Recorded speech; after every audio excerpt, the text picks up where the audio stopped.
This hour is presented by Affordable Kitchens and Baths. Visit them today at affordablekitchensandbaths.net. Jimmy's on the Park. Jimmy's Cafe, 706 DeMunn Avenue in DeMunn, is the proud sponsor of the Cat Neville segment and has been a proud sponsor. You've been on the show 8 years now. 7 years, 8 years? I think that's about right. You don't look a day older. You're the sweetest man I know. Make sure we were recording that. 8:37 here on the Big 550 KTRS. Cat Neville, Feast publisher, feaststl.com, newsstands everywhere. Good morning, Cat Neville. Good morning. Let's get right to our restaurants because Easter's right around the corner. It is. And so I have some fun local suggestions for filling your Easter basket. Go ahead. The first one is actually a brand new candy from a gentleman who really hasn't jumped full time into the business yet. So he's kind of putting feelers out there, but he has this family recipe for this kind of candy, and he really does tongue-in-cheek marketing. It cracks me up. It's called Ugly Candy, and it's basically melted chocolate mixed with roasted cashews and like lo mein noodles, and it's delicious. Really? Yes, it is crunchy. That's like putting potato chips on your peanut butter and jelly sandwich. Well, that would be delicious. And when I was a kid, peanut butter and bacon was my favorite. Peanut butter and bacon, I got to talk to your parents. Yeah, but that was actually outside of my parents' like oversight. But it's uglycandy.com is the website, but you can also get it at Vincent's Market in Soulard and at the City Museum. Okay. And so he's kind of looking for other places to carry it, but it's so fun because he said that this is something that his mom made when he was growing up, and he started making it for friends, and there was like this light bulb moment where like he realized he could make a business out of it, and it's great. I actually made some ice cream. Frank asked me to bring this dreamsicle ice cream that I made. Sounds I'm like Frank, it would melt on the way to the studio. I brought it, but I ate it. Sorry. Exactly. But anyway, I also made some vanilla and chestnut honey ice cream, and I put some of the ugly candy on that last night, and it was delicious.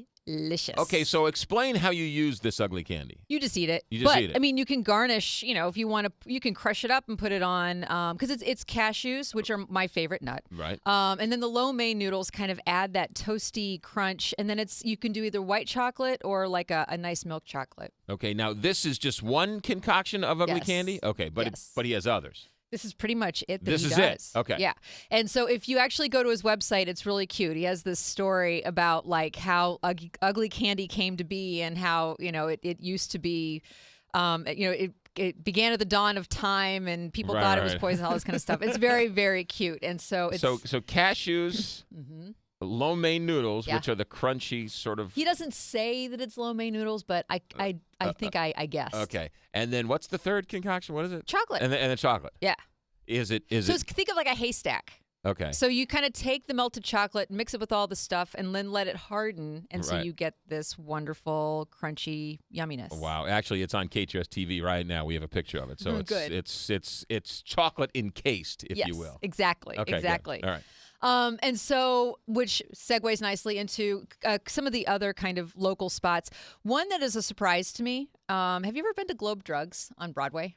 I don't think I have. It's been around forever. There used to be one on Cherokee, and I think there's one downtown. It's this kind of old-fashioned, drugstore that carries wine and, rock salt. Drugstore. Yes, exactly. But they actually have a candy kitchen, and they make really great chocolate candies like Heavenly Hash and Turtles, and they've just kind of debuted these dried fruit that's dipped in chocolate. So like papaya and mango and all that kind of strawberries, that kind of good stuff. So it's a real surprise, and it's inexpensive. So like $1.29 for a bag of papaya dipped in chocolate. It's actually really great. So, just stop by Globe Drugs and that's wander in the aisles. That's right there in Soulard, right? It's it is in Soulard. Right. Yeah, so it's right kind of like it's on Broadway, almost across from Soulard Market. Right, gotcha. Like a couple streets down. Right. Obviously, Bissinger's is an amazing local candy source, and they have this thing called the Ultimate Egg, where they actually take a hen's egg and they fill it with chocolate and then praline. I don't know how they do it. It's magic. But it's really, really cool. And you can get, if you go to their website, you can kind of peruse all the stuff that they have. But then they also have, obviously, like the Easter lamb. They make that out of chocolate. And so they also do pre-made Easter baskets. So if you want to not kind of go and kind of pick and choose whatever. And then, of course, if you're looking for another kind of very traditional St. Louis thing, you've got to go to Crown Candy Kitchen. Got to go. Yeah, and get yourself one of those awesome BLTs and a shake and an Easter monkey, because that is what they specialize in. You can get an Easter bunny, but why when you can have an Easter monkey? So that's what I would say. Crown Candy, there is nothing better than a BLT and actually, the only thing better than a BLT and a shake at Crown Candy is 2 BLT and 2 shakes. Oh, God. If you want a stomach ache, that's too much. Please, I hope Team Charles is not listening.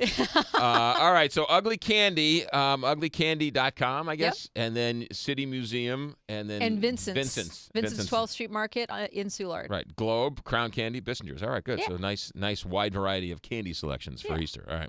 What else you got? All right, so my second restaurant, for the week is actually not a real restaurant. It is another pop-up from Entree, and I love this. It is called A Good Man is Hard to Find, which is true. Rather dark. Yes. No comment. Which is a rather dark short story about a family that is on their way to a family vacation but meets an untimely demise, which has nothing to do with the food, but it's set in the South, which actually does have something to do with the food. Okay. So John Perkins is the guy that is behind Entree, which originally started with Entree Underground. He's moved into events, catering, and now he does these pop-ups. And so Wednesday to Saturday from 6 to 10, so tonight included, he is serving just an array of absolutely fantastic Southern food, great cocktails. Everything is made to order, and it's great. So, for example, their bread basket has these insanely good buttermilk biscuits, cornbread hush puppies that have the hush puppies have like bacon and peppers in them. At least they did the night that I was there. Some English muffins, and then like cheese stick breads. It's all served with like peach jam, sorghum butter, which is fantastic, and like some apple butter, things like that. Salads. My dining companions didn't necessarily agree with me, but they have a kale salad with fried pig's ears, and it's delicious. Just trust me on All this, right. okay? Kale and pig's ear. Yes. All right. Yes. And then they also have, you don't believe me. I have to trust you. You've been doing it for 8 years, but it's really, really good. Sometimes you really strain our friendship. If you've never had a pig's ear before, which you probably haven't, this is probably the best way to try it. It's sliced into kind of ribbons and deep fried, and it's really quite good. All right. Some of the snacks include pimento cheese, which is awesome. If you've ever, been in the South, I'm sure you know what pimento cheese is. So he does this as kind of like a spread. So pimento cheese obviously is kind of like yellow cheese, American cheese, and it's just decadent, and you're not supposed to be eating it, but you do anyway. Right. And it's and it has red peppers in it, and it's he makes it as a spread, so you can put it on this wonderful kind of just toast points. And then he has this country ham tasting, and the hams that are available kind of vary from night to night, but you should definitely get it if you at all are into ham, because they shave it paper thin, and you pick it up, and it's light as air, and when you put it on your tongue, the ham just kind of dissolves. And it's really interesting to see the differences between these different country ham preparations. So it's very, very cool. All right, so this place is called A Good Man is Hard to Find. Yes. Now, where is it? Right. It's at 360 North Boyle in the Central West End, which is where Entree, where their event space is. Okay. And this, you're calling it a pop-up. It is a pop-up. Which means what? Which means it's temporary. Which means it's a concept that is meant to only last for, it depends on, pop-ups have different lengths of time. Some are one night, some are a month, some are 2 months. This, I believe, is running through May. So it's almost like a musical at the Fox. Yeah. War Horse is running through the next 2 weeks. Yes. A Good Man is Hard to Find is only running for a couple months. Yeah, although A Good Man is Hard to Find can only be found in one spot in St. Louis, and War Horse you can also see on Broadway. Right. So it's a really cool idea. Yes. held over by popular demand for 2 more weeks. I mean, you could certainly see something like that happening. And you know what's fun about this type of a concept is that it allows for experimentation. And people like John, he's extremely creative. He doesn't necessarily want to. I mean, I think eventually he's going to have a brick and mortar steady restaurant, but Right. this allows him to try different things. And I have to tell you, the last one that he did was a chicken pop-up called Le Coq, and we talked about it. Le Coq. Yeah, it's COQ. So like the rooster in Right. French, but it was all kind of chicken flavored, and he brines his chicken in fish sauce, and it is amazing. And so his fried chicken that is on this menu, which is the obviously the southern food, Right. it is brined in the fish sauce. You've got to try it.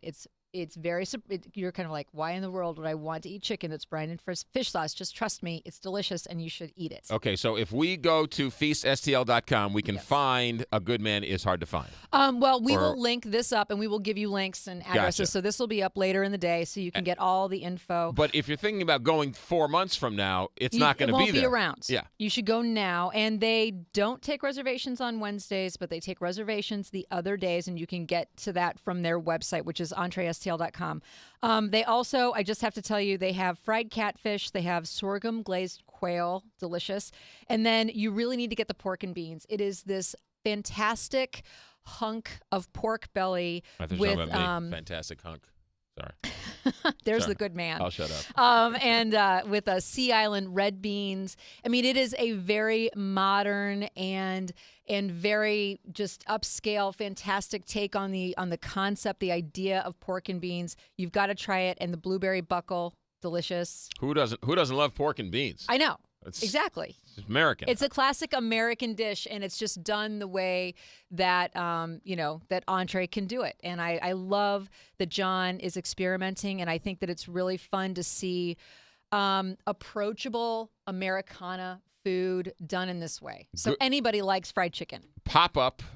Good Man Is Hard to Find. Yes. 360 North Boyle. Yes. In Central West End. And also uglycandy.com, Bissinger's Crown Candy, Globe Pharmacy in Soulard. Quickly, I got about a minute. What's going on with Feast? Well, I don't know if you heard the news, but it's pretty big. We got a James Beard nomination. Woo! It's about time. This is our second one. Okay. And Brandon Schwang, I've actually mentioned him before. His piece on Chris Bork over at Blood and Sand is what got the nomination in the profile category. And the piece was called An Evolution of Ideas.